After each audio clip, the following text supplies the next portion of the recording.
Бүгінгі біздің тақырып тема ғарышкер болғым келеді. Бүгінгі сабақта тақырыпқа байланысты жаңа сөздер үйренеміз. Научимся новым словам по теме. Өз арманың немесе қалауың туралы сөйлесесің.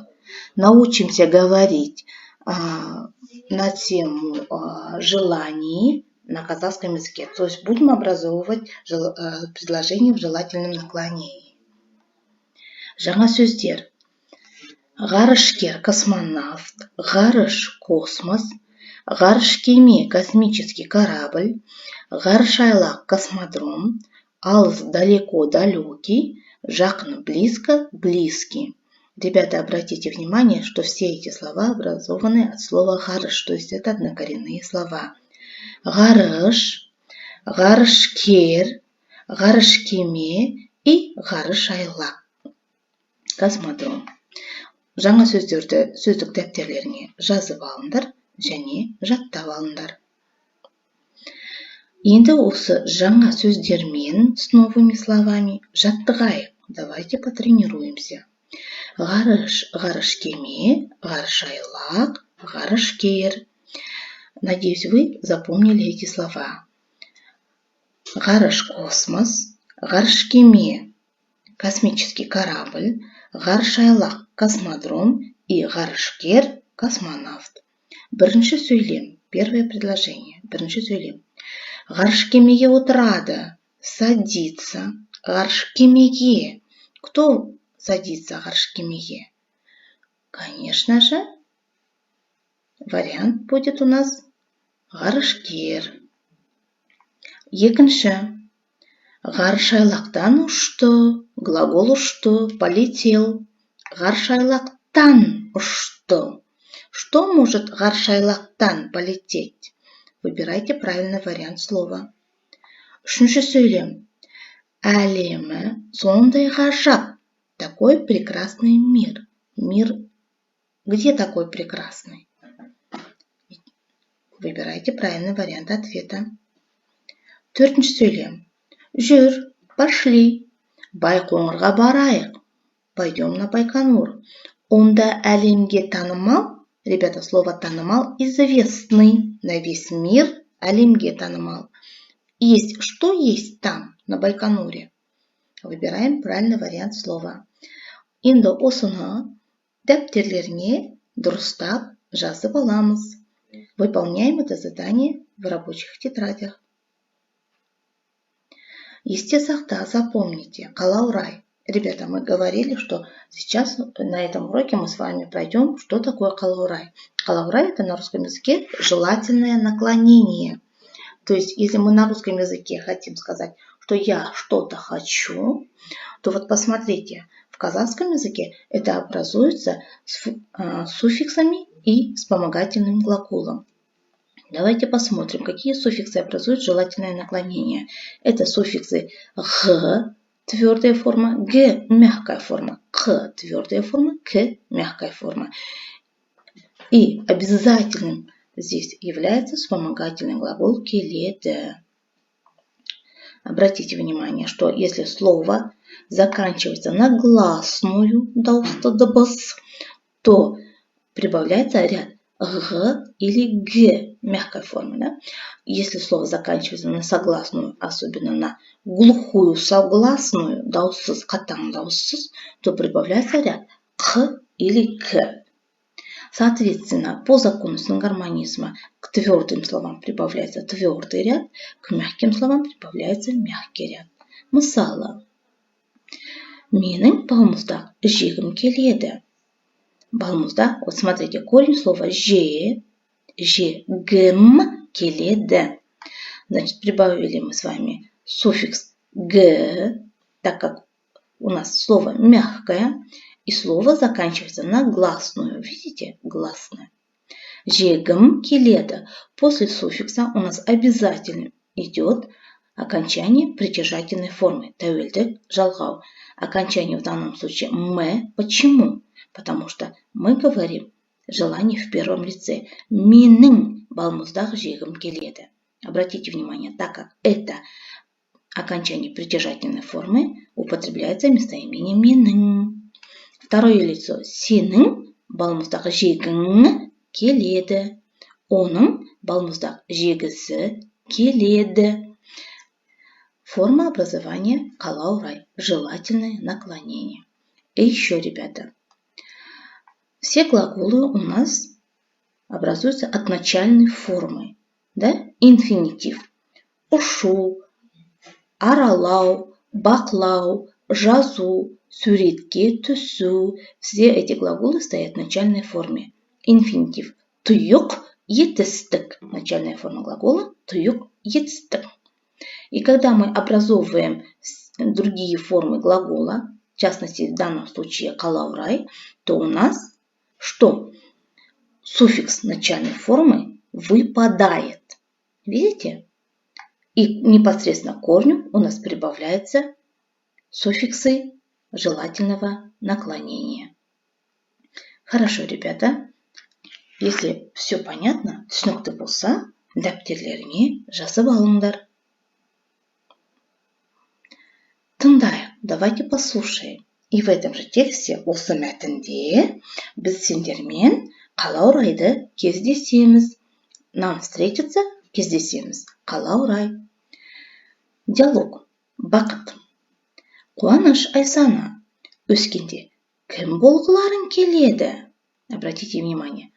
Кім болғыларың келеді? Бол корень слова г, суффикс желательного наклонения. Қалау-рай. Ларың – это окончание множественного лица, множественное число второго лица. Келеді вспомогательный глагол. Айсана. Мен өскенде ғарышкер болғым келеді. Найдите, пожалуйста, ребята, желательное наклонение. Конечно, болғым келеді. Өскенде, когда вырасту.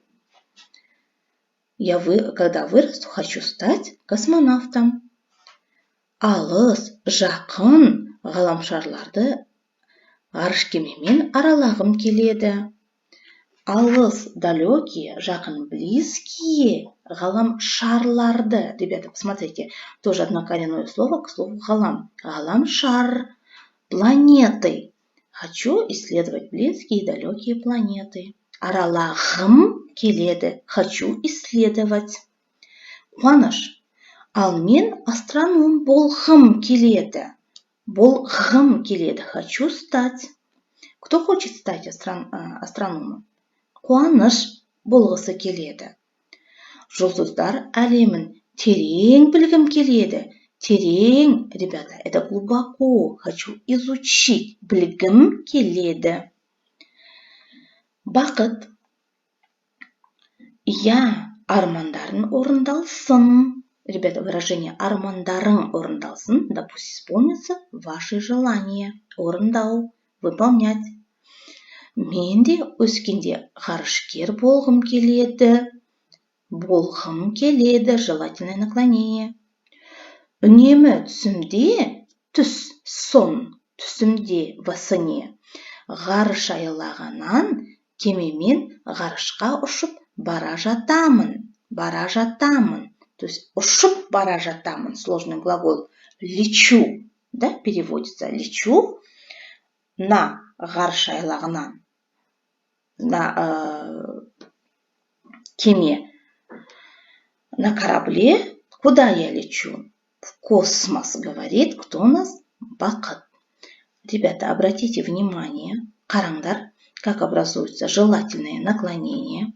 И смотрите, мен, Айсана говорит, мен өскенде ғарышкер болғым келеді.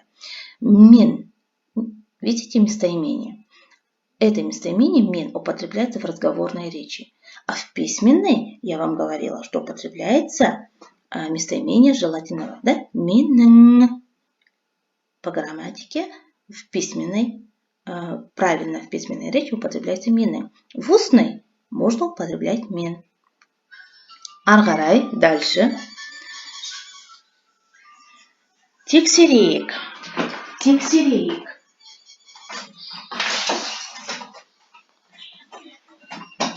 Балалар өскенде кім болуды армандайды?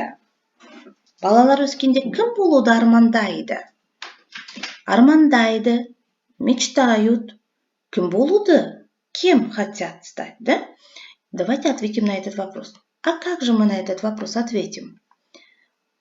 Правильно, вместо кім подставляем ответное слово.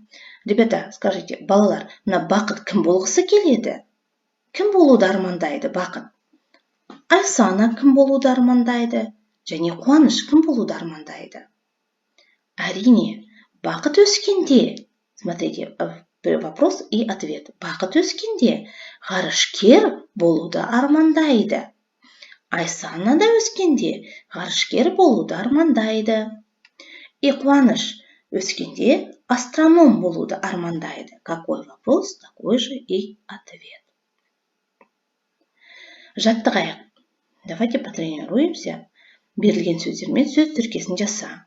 Және сөйлем құра. Сөз тіркесі словосочетание. Ғарыш денесі, ғарыш әлемі. Алыс жер, жақын жер, ғажайып жер. С остальными словами сами составите сөз тіркесін, словосочетание.